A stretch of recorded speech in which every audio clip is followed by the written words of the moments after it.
Katie Chang plays the ringleader of the celebrity-obsessed group, and Israel Broussard plays her friend who reluctantly goes along with committing the crimes, not because he's obsessed with material things, but he's obsessed with Rachel. The Bling Ring also stars Emma Watson and opens in theaters June 21st, and I love Emma's character in this. Israel Broussard, welcome to the Bob Rivers Show. Thanks for getting up and being with us. Oh, thanks for having me, sir. What's that like for you to stand in a packed theater, world-class theater, and look out at the audience that's about to watch your film?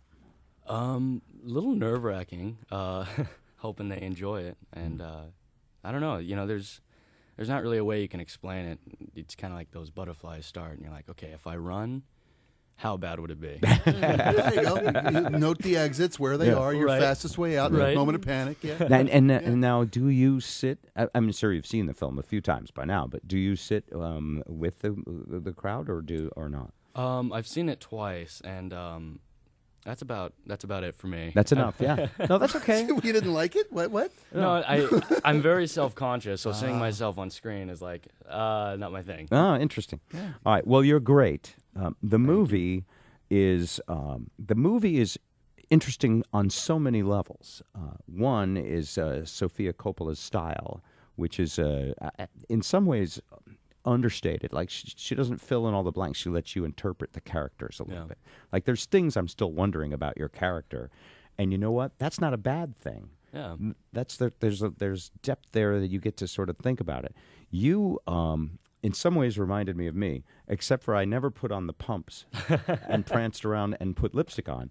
But spoiler, come on. But I was, it's a spoiler. But I was kind of this guy who hung around these girls, only I wasn't really dating them, but I was just like the easy guy that would do whatever they wanted. Yeah.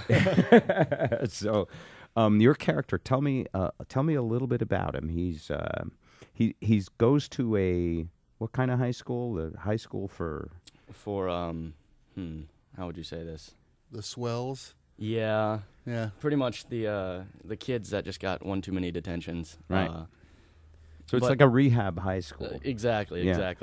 And so when you're in there, you meet Rebecca, everybody looks at everybody and goes, "What are you in for? What did you do exactly to get into this school?" And in your case, you've just missed a lot of school. Yeah, my character was very insecure, and he had trouble finding acceptance, and so he went homeschool for a little bit, and then he went to this other school and met Rebecca, and she kind of took him under her wing, and I just started hanging around her, got caught up in the peer pressure, and and there was drugs, but it was. I'll tell you, Lisa and I were like, at one point, we were thinking like, wow, this movie is not about us at all. And then I looked at her and I said, honey, other than the stealing and the cool phones, I think we did all this stuff. I'm reliving the past, Yeah.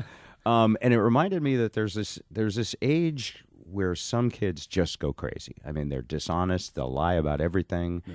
And in the age of the cell phone, you could, it didn't take a lot to plan your robberies. You just went, let's see where the star is going to be this weekend. Google Earth will tell you, too. Google Earth. You can zoom in and look at their house and figure out how you're going to break into it. And then the Google Street View. Yeah. So it's definitely got pros and cons, our technology these days. Oh, yeah. That's what the movie was, a how-to. So did this movie teach you anything about that stuff, or are you, how old are you? I'm 18. You're 18, and you already know all of this stuff, right? Well, I mean, yeah. Surprisingly, I'm one of the few teenagers who I'm not really into YouTube or Google Earth or Facebook or anything like that. No. I'd like to think I got a good head on my shoulders. My parents raised me well. You're from Mississippi, right? Yes, sir.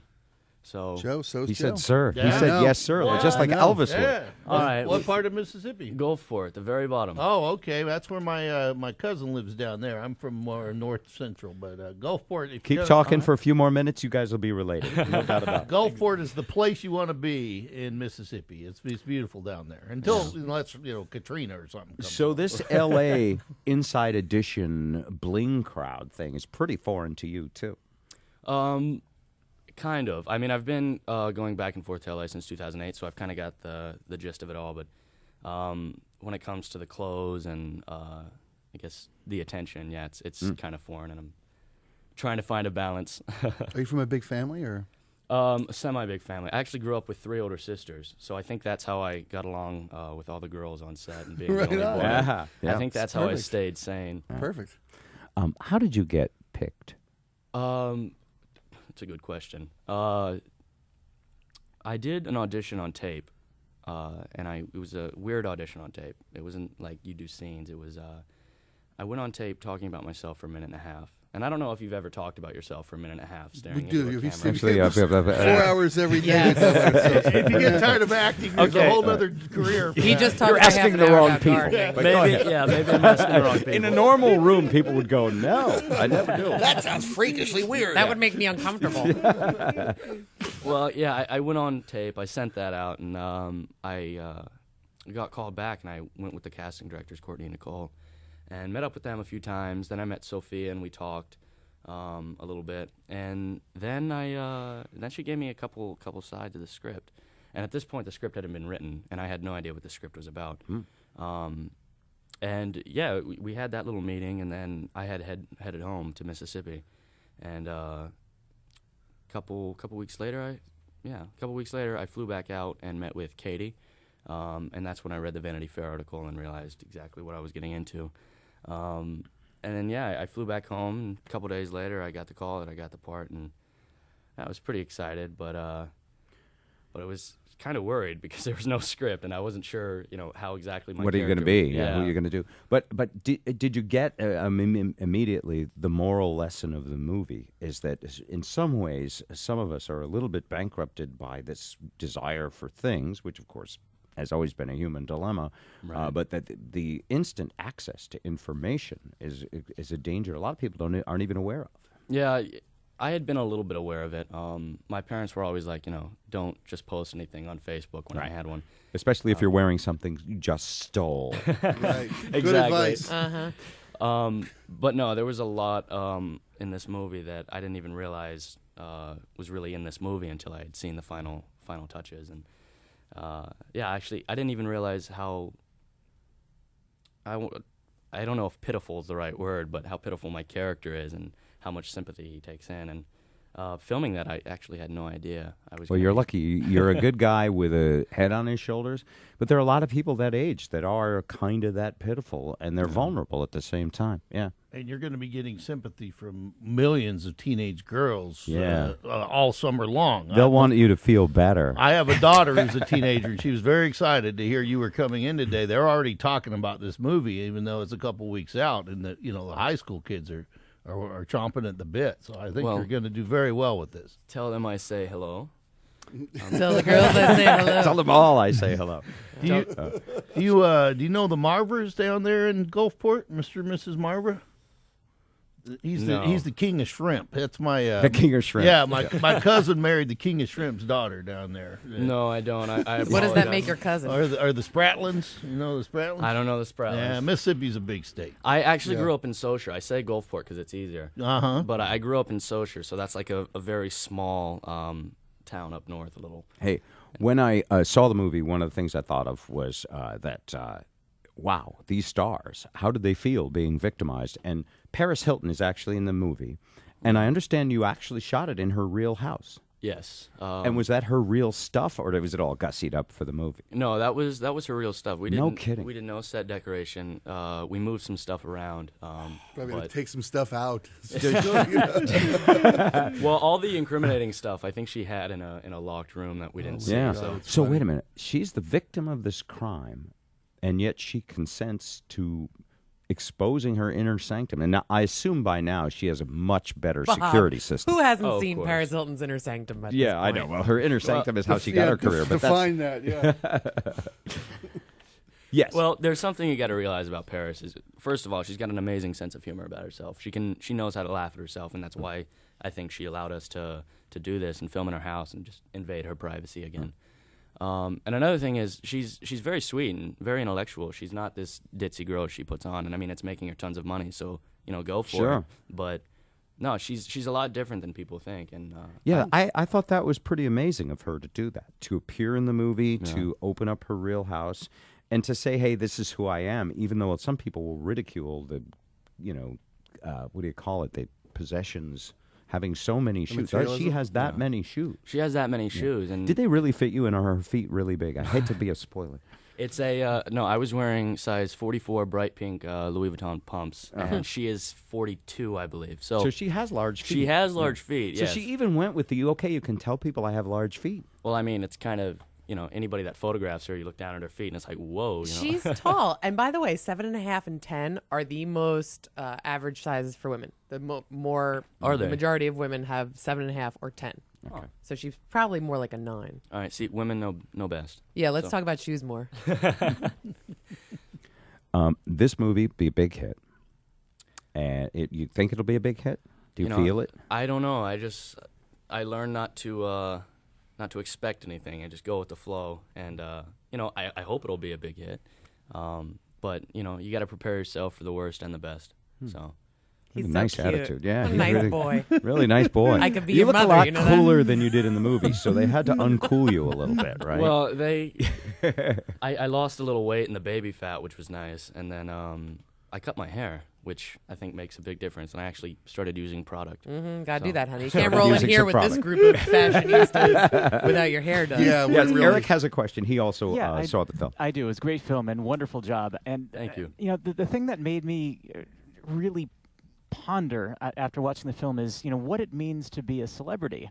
And I'm sure, having virtually broken into celebrities' houses, how has it changed your personal view of celebrity? And what are you doing to prepare for your coming right? Because this is how Tom Cruise got started, just like you, in a movie where he was a young, good-looking guy, and the next thing you know, he's Mission Impossible, and he's huge. Jack Reacher. Yeah. I feel like I got a little more insight on how celebrities are. Definitely working with Emma, and you're on Venice Beach with her, and there's a mob of people. Right. So I'm not looking forward to that per se, if that ever happens. And how I prepare myself, I don't know how you can. I mean, get a good security system that beats the movie. But you're always going to have a security system after being in this movie. That's funny. Yeah. No, buy your parents the house next door. Right. Yeah. That's another way. Yeah. I don't know if I can put up with that, though. That may be too close. We may have to put them around the corner. Emma's the most experienced celebrity in all of this, in the film. There's a lot of new faces. In fact, Katie, this was her first film, This right? was her first film, yeah. And that was a bold move by Sofia, but she loved something about it, and she did great. Did Emma give you any advice, or did she have any, like, when you were making the movie, did she have wisdom to share with you guys? Well, yes. Katie and I are more observers, so we kind of watch her rather than talk to her and ask. So she kind of mother hens us. Definitely when we first started press, she really helped us out a lot and got us used to the whole thing. But no, you learn a lot from her, and you learn just how to act on set. She's very polite, very sweet, and she's just someone that women can truly look up to. This isn't I know Miley Cyrus gets a bad rep, but same difference. If you're a kid star, you don't do adult things in public. I mean, that's just right. That's just obvious. Not a lot of pictures of Emma smoking whatever out of what kind of bomb that was. Wherever. Yeah, exactly. Not a lot of rib cage tattoos. She's a good one. She's a good one. She holds herself very well. Yes. Yeah, she's not a sometimes nudist like the rest of them. And how hard is the press? I mean, you're going to be doing a lot of press. Here you are talking with us. We're trying to make it easy, but... Well, thank you. Yeah. I think today is going to be kind of my first solo since Katie's 6, so this is a little new. But the press, we've been getting used to it. A lot of it's the same questions, so it's... Not anybody else has asked you if you're related to someone they know in Mississippi. The Johnson Stones from over there by Gulf Breach. It might not happen the rest of your tour either. Yeah. So. You've been in a mussel spit and had the swamp water coolers. Sorry, go ahead. You were answering the question. No, you guys have not asked a question that I've heard yet, so you guys are good. No worries. That's cool, because, as an interviewer, part of it is I mean, you want to ask some obvious questions about Paris Hilton. Like, Paris do you know the Hilton's house. Spratlins? Right. Right. And how is Sure. and how is Emma? Because it's so cool that that she's doing so well. Yeah, I imagine you at the Cannes Film Festival. The Spratlins. Do you know You know the the Spratlins? Spratlins? Hello. Have you been? Are you looking at other scripts yet, or is this? We'll see how this one does. I've got a good team behind me, so Yeah. I like I said earlier, I go with the flow.